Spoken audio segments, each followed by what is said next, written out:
Welcome to our money series. We are nearing the end and right on the cusp of understanding how our government is failing the dollar. Please make sure to watch all 5 episodes for a better understanding of how our money works and how it gets devalued. In this episode, let's talk about the end of the gold standard and beginning of this big joke of a financial system we have. When the government realized the gold standard frees them from the shackles of gold, they started printing money to their heart's content. When the stock market crashed in 1929 and the Great Depression hit the US, people started realizing their paper money didn't amount to anything. It caused panic. Americans realized they needed to own something tangible. People exchanged their dollars for gold. Gold's price went up, and it worsened when banks began failing as people realized many banks really didn't have anything. That caused even more people to want to hoard gold and lose trust in any financial institution.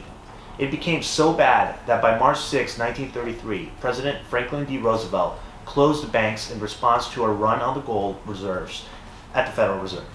By the time banks reopened on March 13th, they had turned in all their gold to the Federal Reserve. They could no longer redeem dollars for gold, and no one could export gold.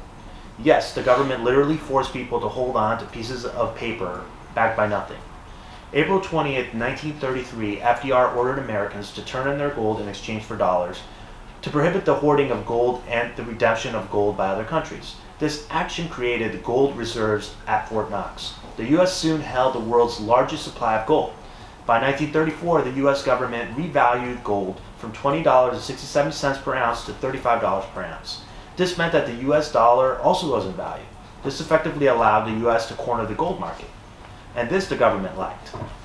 As the World War II was coming to an end, the leading Western powers, led by the U.S., met to develop the Bretton Woods Agreement. Watch the next video to learn more about the Bretton Woods Agreement.